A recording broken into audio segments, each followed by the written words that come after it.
Hey guys, welcome to the conceptuals. तो हॉलेज के हमने पिछले पार्ट में बहुत सारे क्वेश्चंस देखे थे। अब ये हमारा सेकंड पार्ट है जिसमें कि हम बाकी के क्वेश्चंस भी देखेंगे हॉलेज से रिलेटेड। तो चलिए शुरू करते हैं। अब यहाँ पर हमारा जो पहला क्वेश्चन है ये पूछा जा रहा है कि रिकैपिंग अगर की जानी है किसी ड्रॉप की तो उसके लिए मैक्सिमम टाइम इंटरवल कितना सेटअप किया गया है।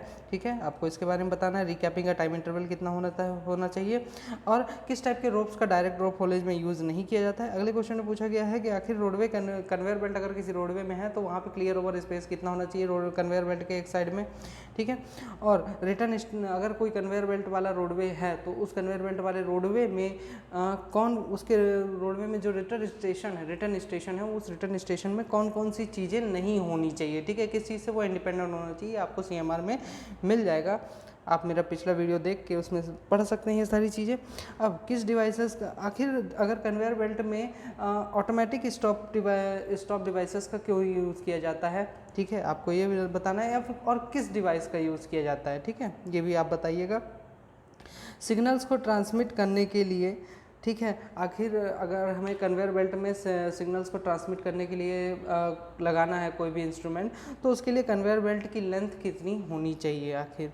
ठीक है, और pre start audio visual alarm क्या होता है आपको इसके बारे में भी जानकारी वीडियोस में मिल जाएगी। हाँ, अब मैक्सिमम टाइम पीरियड कितना होता है किस चीज़ के लिए। जो कोड ऑफ प्रैक्टिस हमने पिछले वीडियो में पढ़ा था कि मैनेजर जो है तो कोड ऑफ प्रैक्टिस सबमिट करता है रीजनल इंस्पेक्टर को और चीफ इंस्पेक्टर को। ठीक है, रीजनल इंस्पेक्टर को सबमिट करता है बेल्ट उसके लिए मैन राइडिंग बेल्ट कन्वेयर के लिए और चीफ इंस्पेक्टर को मैन राइडिंग सिस्टम के लिए। ठीक है, मतलब अगर मैन्स को राइड कराना है किस में, कन्वेयर बेल्ट में, तो उस केस में कितना टाइम पीरियड होता है। ठीक है, तो आपको ये टाइम पीरियड बताना है। ठीक, कोड ऑफ प्रैक्टिस सबमिट करने का। और ऑटोमेटिकली स्टॉपिंग अरेंजमेंट्स को जो इस्तेमाल किया जाता है कन्वेयर बेल्ट्स में, आखिर उनको क्यों यूज़ किया जाता है, आखिर क्यों उनको सेटअप किया जाता है, ये रीजंस आपको बताने के किस किस चीज़ में वो हमारे लिए हेल्पफुल होते हैं, ये आपको ध्यान में रखना भी है। ठीक है, अब मैक्सिमम टाइम पीरियड कितना होता है हॉलेज इंजन्स, ब्रेक व्हील्स और रोप्स के एग्जामिनेशन का। और उसके बाद ये भी बताना है कि हॉलेज के जो ट्रैक्स हैं उनके एग्जामिनेशन के लिए मैक्सिमम टाइम पीरियड कितना होता है। और जो लोकोमोटिव्स को अगर हमें सेटअप करना है, ठीक है, अगर हमें लोकोमोटिव्स को सेटअप करना है तो उसके लिए मैक्सिमम ग्रेडियंट कितना होना चाहिए लोकोमोटिव्स के इंस्टॉलेशन के लिए। ये यहाँ पे थोड़ा गड़बड़ हो गया है इस क्वेश्चन में, यहाँ पे इंस्टॉलेशन ऑफ लोकोमोटिव्स होगा। ठीक है, आप इस चीज़ को ध्यान में रख सकते हैं, लोकोमोटिव्स होगा इंस्टॉलेशन ऑफ। ठीक, अगले क्वेश्चन में पूछा गया है कि कौन सी कंडीशन में, मतलब अगर हम टब्स को पुश करना चाह रहे हैं, ठीक है, या फिर सेट ऑफ टब्स को पुश किया जा रहा है तो उसके लिए कौन सी कंडीशंस सेटिस्फाई ये बताई गई है CMR में, आपको ये कंडीशंस डिफाइन करनी है। अब अगर डंपिंग मटेरियल हमें गिराना है, भाई अगर हमें कोई मटेरियल को डंप करना है ट्रैक्स के आसपास तो उसके आसपास हमें कितना क्लियर ओवर स्पेस छोड़ने के बाद ही डंप करना है, ये चीज़ आप बताएंगे।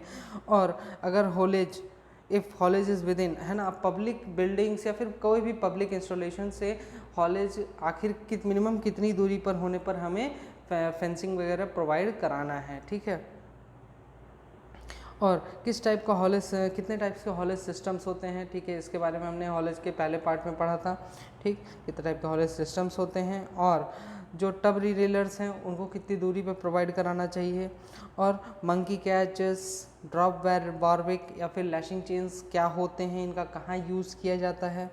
ठीक है, और किन चीज़ों की मदद, मतलब कौन सी चीज़ों का इस्तेमाल किया जाता है कन्वेयर बेल्ट्स को असेंबल करने के लिए। इसके लिए आपको मतलब बेसिकली ये बताना है कि कौन कौन से पार्ट्स होते हैं। अगर कन्वेयर बेल्ट के बारे में मैंने आपको सारे पार्ट्स बताए थे कि उसमें कौन कौन से पार्ट्स होते हैं तो उसके बारे में आपको पूरी जानकारी देनी है। ट्यूब कन्वेयर्स क्या होते हैं इसके बारे में आपको बताया गया है पिछले वीडियो में। और माइन कार्स किस पर्पस के लिए यूज़ किए जाते हैं। और लास्ट क्वेश्चन है कि इंट्रिंसिकली सेफ ऑपरेटर्स और फ्लेम प्रूफ ऑपरेटर्स में क्या डिफरेंस होता है और ये होते क्या है।